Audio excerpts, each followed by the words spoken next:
Hi all. പലപ്പോഴും പല വിദ്യാർത്ഥികളും എക്സാം ഹാളിൽ സ്ട്രഗിൾ ചെയ്യുന്ന ഒരു വിഷയമാണ് എസ്സേ റൈറ്റിംഗ് എന്നുള്ളത്. കാരണം അതിൻ്റെ ടൈം മാനേജ്മെൻ്റ് ആണെങ്കിലും അതുപോലെ തന്നെ മെയിൻലി സ്ട്രക്ചർ ആണെങ്കിലും പലപ്പോഴും പല വിദ്യാർത്ഥികൾക്കും ബുദ്ധിമുട്ടാവാറുണ്ട്. ഇനി ഏതൊരു ടോപ്പിക് കിട്ടിയാലും എങ്ങനെ പ്രൊഫഷണൽ രീതിയിൽ ഒരു എസ്സേ ആക്കി മാറ്റാം എന്നുള്ളതാണ് നമ്മൾ ഈ വീഡിയോയിൽ ചർച്ച ചെയ്യാൻ പോകുന്നത്. Hope you like it. First of all, നമ്മൾ ഡെഫിനറ്റ്ലി ഒരു എസ്സേ എഴുതുന്ന സമയത്ത് നമുക്കൊരു ടോപ്പിക് കിട്ടും.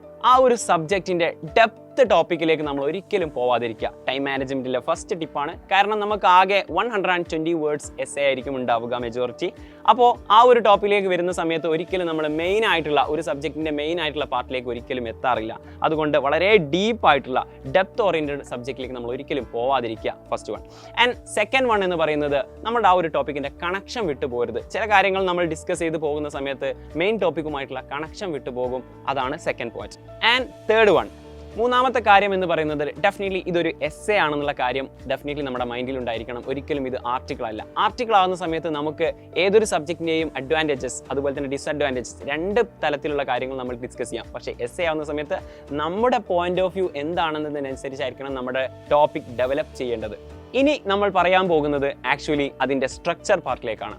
ഡെഫിനറ്റ്ലി കാലങ്ങളായിട്ട് നമ്മൾ പരിചയമുള്ള ഒരു സ്ട്രക്ചർ എന്ന് പറയുന്നത് ഇൻട്രൊഡക്ഷൻ, ബോഡി പാർട്ട്, അതുപോലെ തന്നെ കൺക്ലൂഷൻ. ഇത് തന്നെയാണ് ഏതൊരു എസ്സേയുടെയും മെയിൻ കോർ എന്ന് പറയുന്നത്.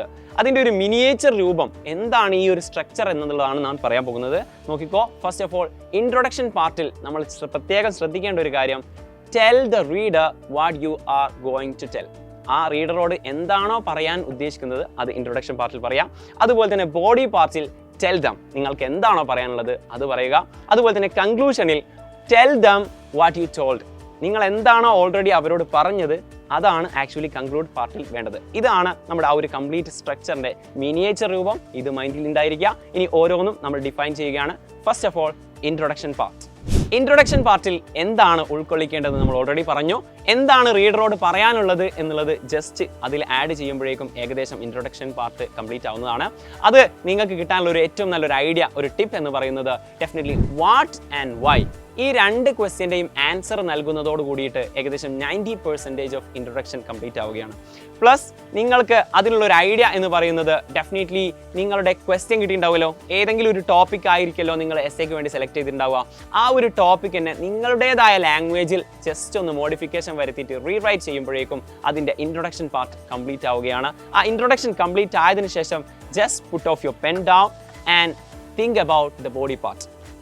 ബോഡി പാർട്ടിലേക്ക് വരുന്ന സമയത്ത് ഡെഫിനറ്റ്ലി നിങ്ങൾ കുറച്ച് സമയം എടുത്തിട്ട് ആക്ച്വലി 1-2 മിനിറ്റ് എടുത്തിട്ട് ജസ്റ്റ് ചിന്തിക്കാം.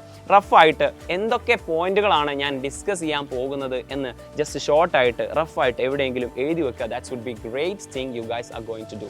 ബോഡി പാർട്ട് എന്ന് പറയുന്നത് broad explanation of our topic. നമ്മൾ കിട്ടിയിട്ടുണ്ടായിരുന്ന സബ്ജക്റ്റ് ഉണ്ടല്ലോ, ആ സബ്ജക്റ്റിന്റെ വിശാലമായ വിശദീകരണമാണ് ഈ ഒരു പാർട്ടിൽ നമ്മൾ കൈകാര്യം ചെയ്യേണ്ടത്.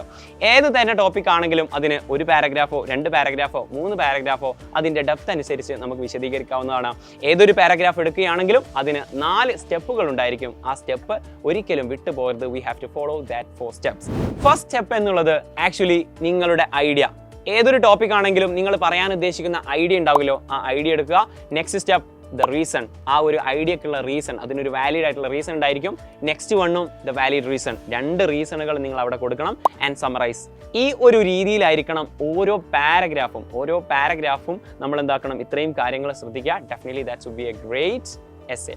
And the last part is conclusion. Yes, കൺക്ലൂഷനെ പറ്റിയാണ് നമ്മൾ പറയാൻ പോകുന്നത്. കൺക്ലൂഷൻ നമ്മൾ ഓൾറെഡി പറഞ്ഞു. കൺക്ലൂഷനിൽ നമ്മൾ എന്താണോ ഡിസ്കസ് ചെയ്തത് അതായിരിക്കും ഇവിടെ പറയേണ്ടത്. ഏതൊരു ഇൻട്രൊഡക്ഷൻ പാർട്ടിൽ നമ്മൾ സ്റ്റാർട്ട് എങ്ങനെയാണ്, I will discuss in this essay എന്നായിരിക്കും സ്റ്റാർട്ട് ചെയ്യുക. പക്ഷെ നമ്മൾ കൺക്ലൂഷനിൽ തുടങ്ങുന്ന സമയത്ത് I discussed in this essay എന്ന് പറഞ്ഞിട്ടായിരിക്കും സ്റ്റാർട്ട് ചെയ്യാം. ഓക്കെ, ഈ ഒരു പോയിന്റ് ഒരിക്കലും മറന്നു പോകരുത്. എന്താണോ നമ്മൾ ഇതുവരെ ഡിസ്കസ് ചെയ്തത് അതിൻ്റെ ഒരു ആകെത്തുകയായിരിക്കും കൺക്ലൂഷനിൽ ഉണ്ടാവുക. മാത്രമല്ല നിങ്ങളുടെ ഒപ്പീനിയൻ എഴുതി വെക്കാൻ പറ്റുന്ന ബെസ്റ്റ് പ്ലേസ് ആണ് ആക്ച്വലി കൺക്ലൂഷൻ എന്ന് പറയുന്നത്. ഇത്രയും നമ്മൾ ഡിസ്കസ് ചെയ്തതിൽ നിങ്ങളുടെ ഒരു പോയിന്റ് ഓഫ് വ്യൂ എന്താണുള്ളത് നമ്മൾ ആക്ച്വലി കൺക്ലൂഷൻ എഴുതി കൊടുക്കണം. അതുപോലെ തന്നെ ഈ ഒരു ടോപ്പിക് ഓറിയന്റഡ് ആയിട്ട് നിങ്ങൾക്ക് എന്തെങ്കിലും വാർണിംഗ് കൊടുക്കാനുണ്ടെങ്കിൽ അതും ഈ ഒരു കൺക്ലൂഷൻ പാർട്ടിൽ ഉൾപ്പെടുത്തേണ്ടതുണ്ട്. അതുപോലെ തന്നെ എന്തെങ്കിലും പ്രോബ്ലം ഓറിയന്റഡ് ആയിട്ടുള്ള സബ്ജക്റ്റ് ആണ് നിങ്ങൾക്ക് കിട്ടിയിട്ടുള്ളതെങ്കിൽ അതിൻ്റെ ഒരു സൊല്യൂഷനും കൂടി നമ്മൾ കൺക്ലൂഷൻ പാർട്ടിൽ എഴുതുന്നതോട് കൂടിയിട്ട് നമ്മുടെ എസ്സേ കംപ്ലീറ്റ് ആയിട്ടുണ്ട്. അതുപോലെ തന്നെ മറക്കാൻ പറ്റാത്ത ഒരു കാര്യം എന്ന് പറയുന്നത് ഈ ഒരു എസ്സേയും ആർട്ടിക്കിളും തമ്മിലുള്ള വ്യത്യാസമാണ്. അതൊരിക്കലും മാറിപ്പോകരുത്.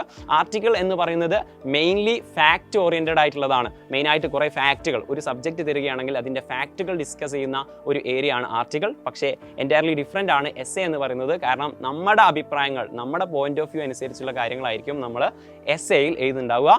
Hope you guys liked it, enjoyed it. Okay, let's see in another video with another session. Until then, it's a bye. Thank you.